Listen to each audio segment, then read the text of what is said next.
Hey everyone, welcome to the channel. My name's Scott and this is Golden Era Aged Guitars. In this video we are going to take a look together at Body 0392 and a couple of previews for stock that is coming up over the next week or so. Let's jump over to the bench cam and we'll go from there. Right, tidied up, ready to go. So, what have we got here? We've got Body GE0392. This is pretty cool because I think the last one I did of these was a commission, a custom order. It was about 2 years ago. So yeah, Swamp Ash Jazzmaster body. This one is finished in the transparent blonde. I want to say blonde burst because when I actually pick this up, you'll be able to see around the edges that it is a bit more opaque. And the kind of idea I had in my head for this one was actually I was tempted to get an anodized gold pickguard, but my thoughts then swung over to, oh, I wonder if we could play on the white guard telly thing and put a white single ply scratch plate on with a maple neck. Well, eventually brought it back to the workshop after it being sprayed, and dug out all my Jazzmaster bits, and turns out I didn't have a white single ply or an anodized gold scratch plate, so there went that idea. But I think this looks absolutely awesome. So what I want to do first is just get rid of all this. I want to get rid of this hardware because I want to stick it on the scales, and I want you to see how much it weighs. And we can get scales put off to the side. So the first thing we'll do is, it's on kilos at the moment, so as you can see here, 1.962, which is 4 pounds 5.2 ounces. So now with that done, we can get the scales out of the way, just like that. So this is a two-piece Swamp Ash body, and it was kind of, as I say, a play on the whole the blonde burst idea. So you can actually see it's a bit, well, it's not a bit, it's a lot more opaque here, but it's not fully opaque. You can still see the green, which I really like, and the checking also continues around the side. It's a really nice, it's a nice sculpted shape as well, so that's going to sit nice and close into the body, which I find modern guitars, some of them are really luthier built stuff is really sculpted and really nice, and then you kind of go back to some other manufacturers and they kind of leave everything very boxy and stuff. So again, fully contoured, just to help that be a bit more comfortable. The grain on this one, funny, when I actually got this one in, the first thing that actually came into my head was, I think I'll do a two-tone sunburst, because when was the last time anybody saw a two-tone sunburst Jazzmaster? And I actually don't think I've ever seen one, but I was kind of in a bit of a transparent blonde mode when I was actually thinking about what to do with this one, and inevitably it ended up being the blonde. So I think the next one's going to be different, and I'll make a point of doing something a bit more unique. But I think as far as unique goes, I think this is pretty cool because it's not something I have seen a massive amount of, is these blonde Jazzmasters, because the common thing with a Jazzmaster that I've experienced with customers is this tends to now, this would be alder, so the Swamp Ash, again, that's why I was kind of drawn to the Swamp Ash for this idea to start with, because it's a bit different. But most people are drawn to the opaque colors with the matching headstock. I absolutely love them. I've got a couple to do actually at the minute, one or two, I think, they're custom orders, and I'm really looking forward to doing them because I just love a color matched headstock, but I only like it on a Jazzmaster or a Mustang or a Jaguar, something like that. So this is, I don't know, it's kind of, this one falls into that less is more category, I think, because I enjoyed the tint so much on this grain. You can see the beautiful grain. I enjoyed it so much that I didn't really, as you can see, there isn't really much tint to take away. There isn't a huge amount of discoloration going on around the hardware. So the big thing with this one is to let the grain be seen, which, as you can see it no problem on the camera. You can also see the checking, which I absolutely love on this guitar. It's so nice, but it's also very subtle. You can't really, you can see it, but you can't, I mean, if you were to take a step back, and I think that's something that's amazing on old guitars, is that we're so used to looking at these, sorry for maybe saying it like this, but you know, quote unquote relic stuff, and I don't like the word I don't like the word relic. It just doesn't sound very good. Prefer aged or distressed or antiquing. It's all furniture stuff anyway. It originated with furniture as far as I'm aware, but I don't like this whole thing where everybody's trying to find this magic potion to rub into the checking, you know, to make it look as dark as possible. Most vintage guitars, you really do have to look a bit more closely to see what's going on, and that's kind of why I leave a lot of the checking in this sort of way, so you can just see it when the light hits it. It just adds something to the whole vibe, and your eye's not drawn away. I mean, if this was to have really bold checking on it, your eye's going to be drawn away from the grain. The color's got to start, you know, because of how our eyes work and how they talk to our brain. You're not going to really see the true vibe of this one. So consider this one maybe a body that's been on a guitar that's been, it's being used, but it's not being abused as such. So it's just subtle. I guess that's the word I'm going for. I'll go with subtle. So camera is not digging this color at all. I don't know what that looks like on the screen, but I'm gonna flip it over here and we'll take a look at the back. So again, similar sort of vibe on the back. There's no paint missing, which I really like. I'm not, again, I you know, we all have moments of madness and we have to kind of unleash the more artistic side of the whole thing, and I have seen guitars that are reasonably clean on the front with big patches missing on the back, but I just thought this particular body, the way the Swamp Ash has been matched up, I really like it. So I didn't really want to take away and distract from all that. So as you can see, there's just some dings, scratches, marks going on. Again, you've got this, again, well, I suppose in the back it's a bit more prevalent, so less fading on the back and whatnot.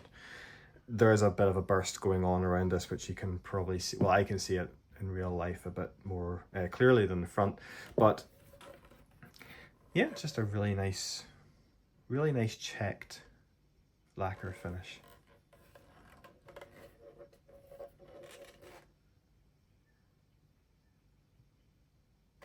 Deep contours.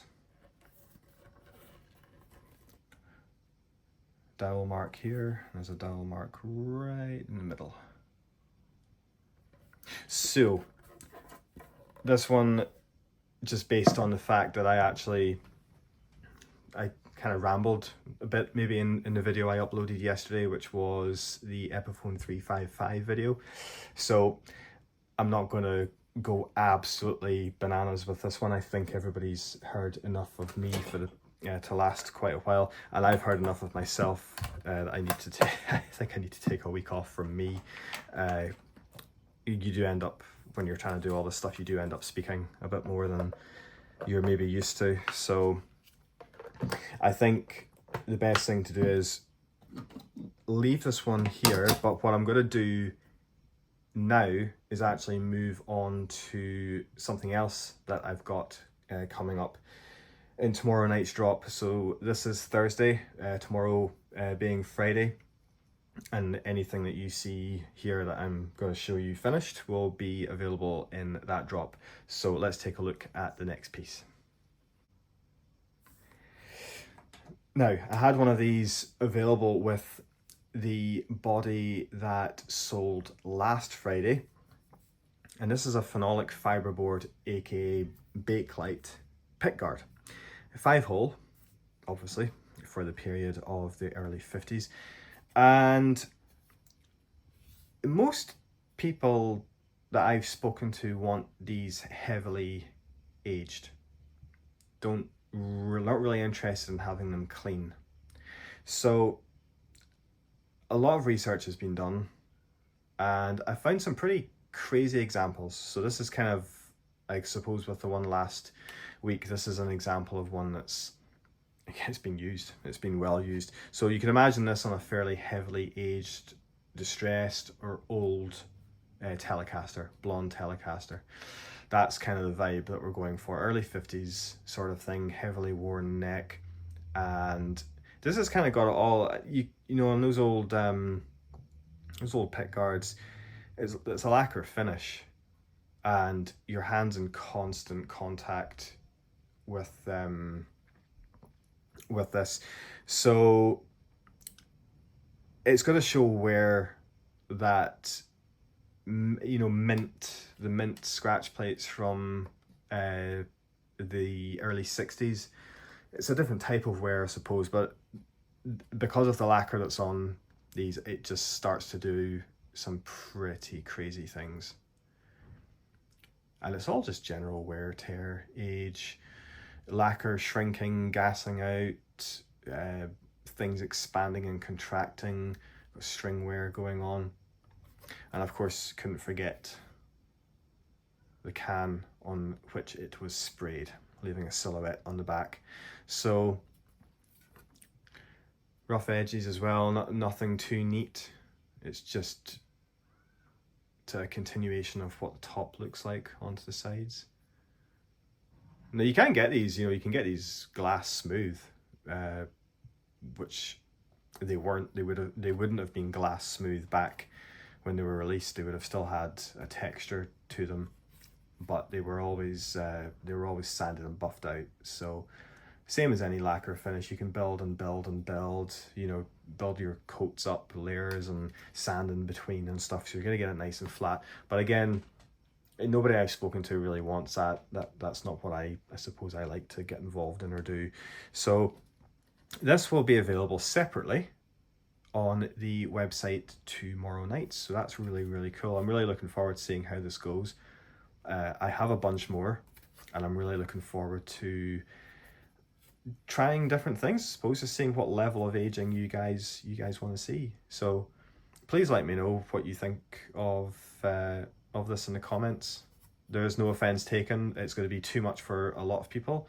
It might not be enough for some. So if you've got any ideas of the level of aging you'd like to see on future Bakelite, absolutely, by all means, drop a comment, let me know. Now, I think I've just got enough time that I can show you 2 things that I should have over the next 2 weeks. Can't guarantee they're going to be next week, but let's go and have a look at 2 pieces I am currently working on.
Now this will be a very quick look, but this is a body. I've kind of started doing a few things to it already.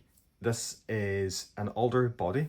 I haven't weighed it, got the scales put away, so some of you might have seen the reel on Instagram with this being cut, and the plan is to route this for a humbucker because we've got a humbucker in the body. This is crescent bronze powder, so this is aka the original Gibson Gold Top, and we're gonna have some fun with this. I've got no idea how this is gonna go. As with most of the stuff that I do, it's not really until you actually get proper stuck into it that you know what's gonna happen. So this is coming up, really looking forward to it. Can't guarantee it'll be next week, might be the week after, it might even be the week after that, but keep a lookout for this one. It's going to be pretty special. I've got one more to show you, I think, and then we can wrap this one up. Now this is the last piece for this video, and this is something that you'll have seen on Instagram. If you follow me on Instagram, you'll have seen this in the stories. I might have even done a post about it, can't remember. But this is what I have called root beer metal flake. I had a few people say that's not root beer, but it's a nice color. I'm calling it root beer because it's not red, it's not brown, so it's either root beer or sarsaparilla. So I thought root beer might be a bit easier just to say constantly than sarsaparilla, and I know how to spell root beer. I'd have to look up how to spell sarsaparilla. So anyway, this is really cool. This one will be very lightly aged because I am not a massive fan of doing too much to the flakes. Don't like to take away from it, but there are no hardware tan lines on this. My reason being, I didn't want to take away from the color. I think it's just such a cool thing. My advice on this one would have to be rosewood neck. I think rosewood neck's going to look absolutely kick-ass on this thing. So I will try, I can't guarantee, but I will try and have a rosewood neck and a maple neck available whenever I actually do show this one on a preview.